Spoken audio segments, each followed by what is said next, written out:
Well, the Boston Globe's Gary Washburn is not sharing in Jaylen Brown's optimism.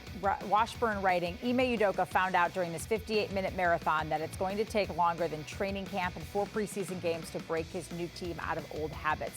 The Celtics had every chance to win their season-opening game against the rejuvenated Knicks, who played at the same maddening inconsistency that plagued Brad Stevens' crew last season. What was disturbing was the mistakes and mental lapses that were prevalent throughout the game. The Celtics held double-digit leads in the first and second halves. They had chances to extend those leads only to experience scoring droughts caused by a lack of ball movement or hero ball. All right, this is where we begin our deep dive. We got Cedric Maxwell. We've got Chris Forsberg. Guys, I'm not maybe quite as down as Gary Washburn after last night's Celtics game, but I felt kind of the same way that he did. Like, oh, man, said, I feel like I'm watching like a repeat performance of what we saw last year. Should I and the rest of Celtics Nation be concerned that what ailed them last year has not been fixed? I think it has. I look at more half full.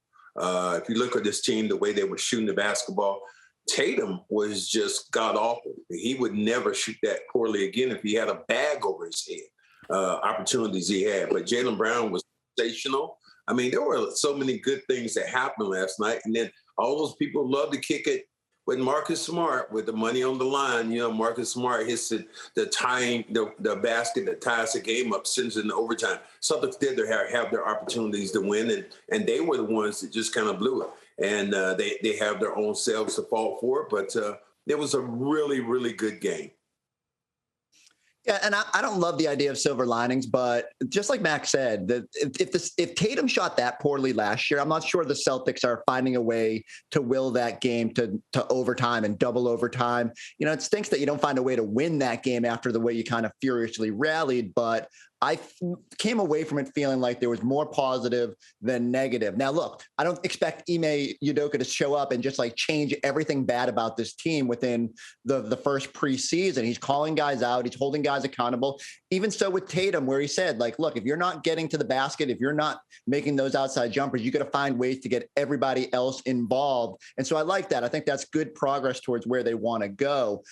They need to tighten some stuff up, but I think more often than not, if they play the way they did last night, they'll be in those games. Obviously, they were in that game in large part due to Jaylen Brown, who we will talk about in a minute, Chris. But when you look at a player, and I think I know where you're going to go with this, other than Jaylen Brown, who was most encouraging, whose performance was most encouraging last night, man? Is he going to say Robert Williams? Is he going to say Robert Williams? I mean, you know I'm going to say Robert Williams. Let's first say that what Jaylen did last night was absurd. Considering the way that some athletes have struggled coming back from COVID, it is remarkable that he played a career-high 46 minutes, a career-high 46 points. But Robert Williams, there were times last year where he didn't get over 20 minutes, and they sort of, tread carefully with him because of his injury history and just sort of ramping him up. To turn him loose for 45 minutes last night and for him to only have one foul and for him to be as impactful as he was probably the biggest non-Jaylen storyline to me. I'm not expecting Robert Williams to play 40 minutes a night, but you can see the difference when he's out there, the passing, the vision, the shot deterrence at the rim. I keep saying it. Outside of the Jays, there is no player more important to the success of this team this season than Robert Williams, and you can feel really good. The other thing, end of the game, Ime Udoka is like, you're going to go guard Julius Randle, the one dude we can't stop, and had the confidence in a gas Time Lord to do that. It was a big night for my guy. Well, he did. I think he played really well, but I would have said Grant Williams. Grant Williams kept them in this basketball game. You know, late in the game when they were down, Grant Williams hit threes, made a steal, ran the floor. I mean, it was a good combination of a lot of different things, but Grant Williams was, understated more than anybody else in that game for the Celtics just to be close. And when they got close enough, he had a big thing to do with that on both ends of the floor, defensively and offensively. Neither of you mentioned Romeo Langford from last night, Max. So does that mean you think it was just sort of a one-off, one-game wonder kind of a thing? Or was his performance last night something to build on? I think something to build on. I've looked at him in the last couple of games he's played. He shot the ball a lot better. wingspan, his length, again, attacking the rim. We saw him pull up for jump shots, attack the rim with quickness. And what I like about him more than anything is what he can do on the defensive end with his length and his size. So there was some shining moments for this team last night. And I'm like Forsberg, it's just sad that they lost this game because they had so many opportunities to win it. And so with Romeo, I wrote an article at the beginning of last year. I said he was going to be the biggest surprise on this team because I thought finally maybe a little bit healthier, he could start to show the full toolbox. There was an editor's mistake. Instead of the 2020-2021 season, I meant the 21-22 season when he would start to show off.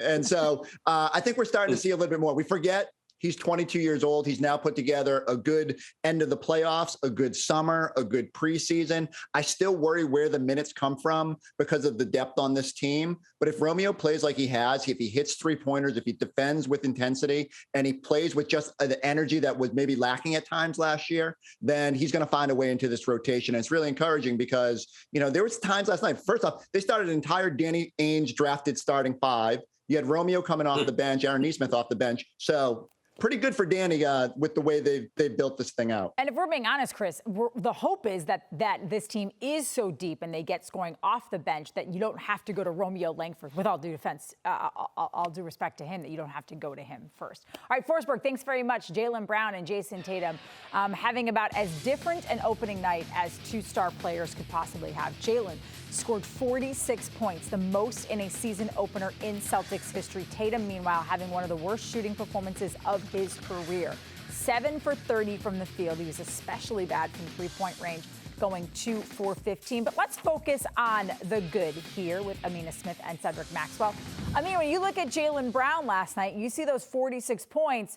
What do you start to think about what his ceiling might be and what kind of player Jaylen Brown is once again turning into? Because it feels like he takes another massive step forward every single year in the league. Yeah, and I totally agree with you with that. We talk a lot about Jayson Tatum and how he has a ceiling of being a superstar in the NBA. And I think Jaylen Brown is right there. His growth in the NBA has been linear. In his sixth year, you talk about last season, averaging career highs in points and 24.7 points per game. He also increased his three-point efficiency as well. On the defensive end, blocks and steals increased for him too. I think with Jaylen Brown, we see a consistency, a persistence, a drive in his game that allows him to take a step forward each and every year. So when you talk about his ceiling, I think that Jaylen Brown has the same or similar type of ceiling as Jayson Tatum. We talk about Jayson Tatum being a superstar down the line in the NBA, and I think that Jaylen Brown is right there.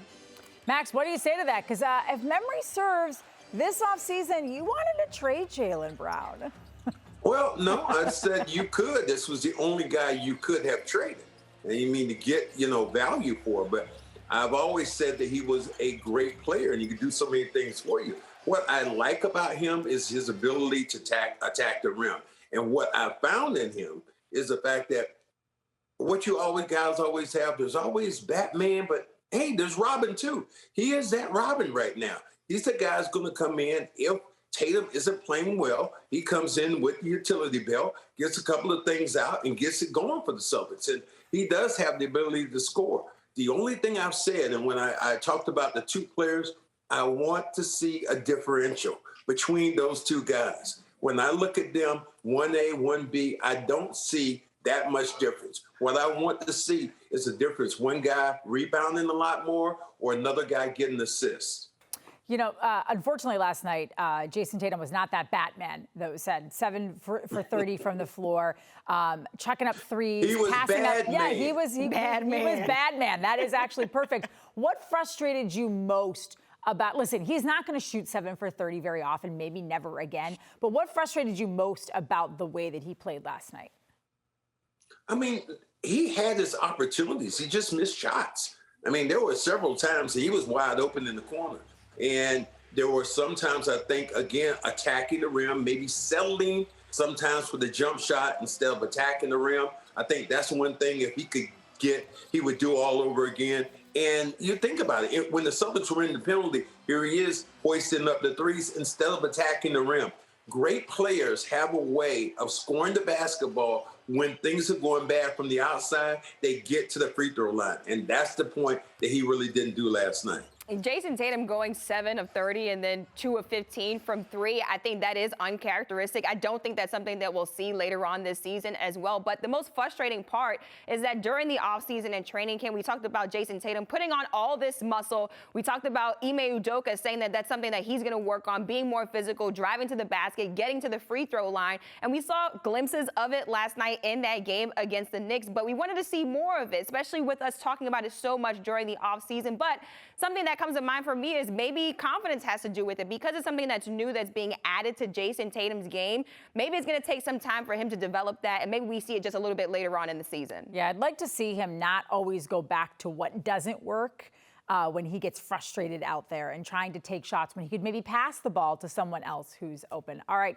guys, thanks very much. Before we let Ced go, new book, If These Walls Could Talk, Stories from the Boston Celtics.